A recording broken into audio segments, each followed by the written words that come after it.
Maraming salamat sa inyo. Maraming salamat. Sobrang saya naman ang pagbati ninyo. Maraming salamat po.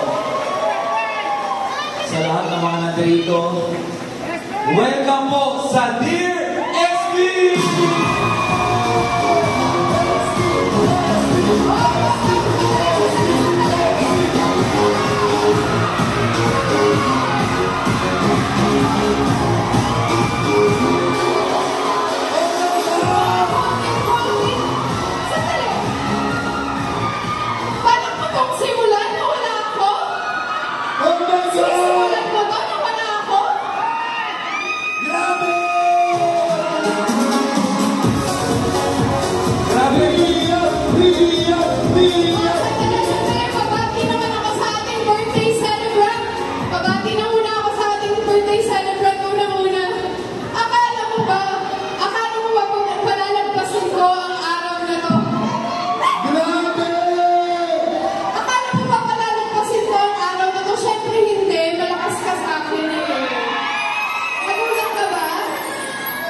Surprise mo na naman ako.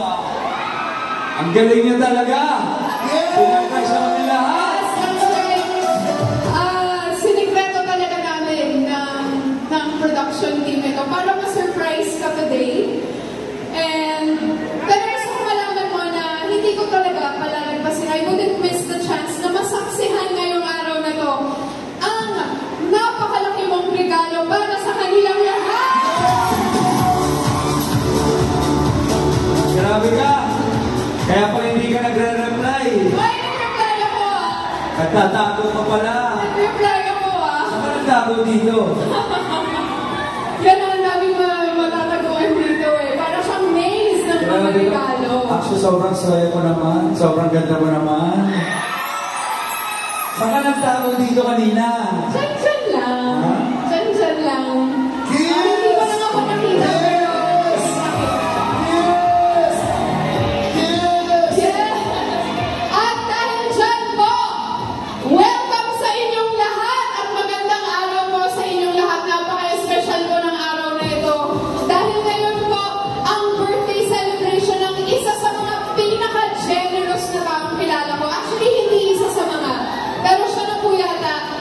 Pinaka-generous na taong kilala ko.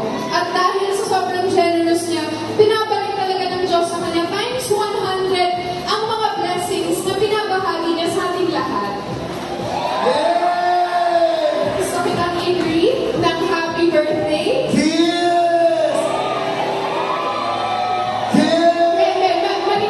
Maling show yan. Maling programa yan. Ibang programa yan. Dahil ako po, si Rian Ramos at ako ang magiging co-host mo today dito sa Dear SB!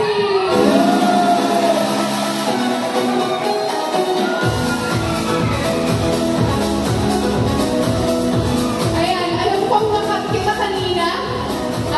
Naalala mo ba ba yung gusto mo sabihin? Nawala na ako. Ayan, kailangan Grabe. collect mo muna ulit yung mga thoughts mo. I-reintroduce na kita. At totoo na to, hindi na kita i-interrupt ulit. Iba naman yung lalabas. Charot. Wala na. Turn mo na talaga to. Collect your thoughts. It's okay. We're here with you. Everyone, palakpakan po natin ulit ang ating birthday celebrant, Sam SB Versosa!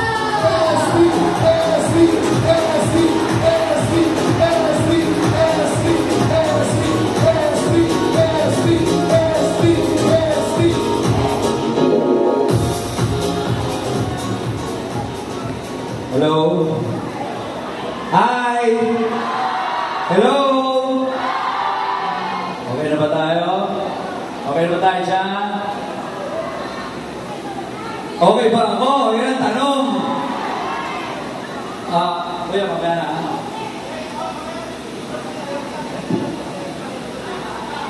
Ano ba? Gusto niyo ba yung regalo ninyo? Ano? Ano gusto niyo? Regalo? Picture kayo ni Sirian? Ha? Pumili kayo? Isa lang yung Hindi, sorpresa na naman po ngayon. Lagi mo itong gagawin.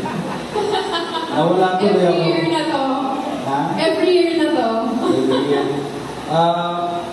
Una po gusto ko magpasalamat sa lahat po na nandito, mga kaibigan ko, kapamilya ko, siyempre production team natin, mga kasama at kaibigan natin sa press, maraming salamat po. Sa mga supporters natin, maraming salamat. At wala pang music. Kayo naman, kaiyakin nyo naman ako eh. Pagbati muna sa mga minamahal ko, siyempre, itong araw na to hindi naman po tungkol sa akin, kundi para sa inyo, yung mga tutulungan natin. Ito pong programa ng Dear SB, ginawa namin dahil extension po ito ng personalidad ko. Kasi kagaya nyo, nanggaling din po ako sa wala, kaya ramdam ko po yung pinagdadaanan ninyo. Lumaki din ako sa Sampaloc, doon ako pinanganak, doon ako nangarap. At ako yung nagsumikap para mapunta ko sa kinalalagyan ko ngayon. At sabi ko nga sa sarili ko, pag dumating yung pagkakataon na malagay ako sa posisyon na pwede akong tumulong, hindi na ako magdadalawang isip, kundi itutulong ko na yan at share ko sa mga kababayan ko.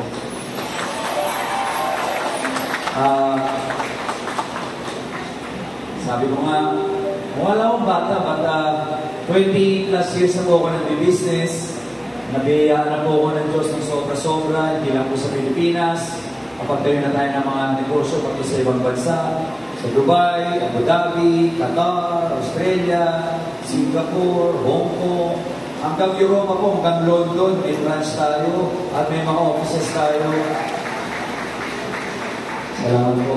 At yung mga international companies, actually, na-handle na natin dito sa Pilipinas, pinagkatiwalaan po tayo. Kaya sabi ko nga, sobra-sobra po ang blessing na binigay sa atin ng Panginoon. At wala po akong ibang hangad, kundi i-share ko sa mga tao sa paligid ko. Una, syempre sa pamilya ko, sa kumpanya namin, hanggang nung natulungan ko na yan, lumabas na po kami, tumulong na tayo, Luzon, Visayas, Mindanao. Siyempre, doon sa lugar kung saan ako lumaki, sa Sampaloc. At siyempre, dito sa buong Maynila, siyempre, mga bata Maynila tayo, tayo na Maynila.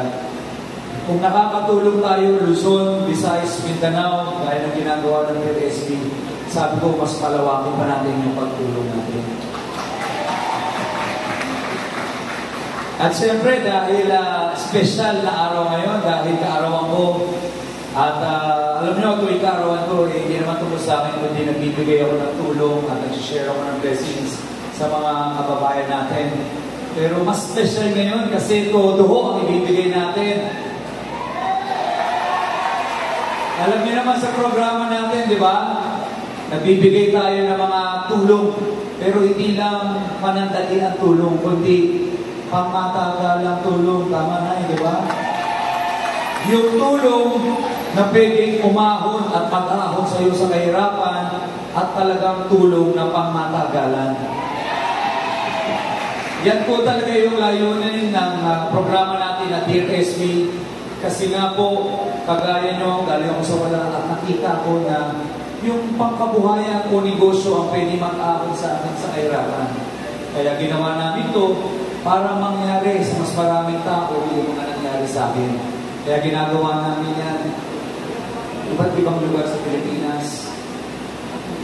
Sinasagot ko po yung mga sulat ninyo, yung mga comments ninyo, yung mga messages ninyo sa social media. Kaya nga ngayon di ba? Lahat kayo yung mga nag-comments, nag-message sa Facebook, sa TikTok.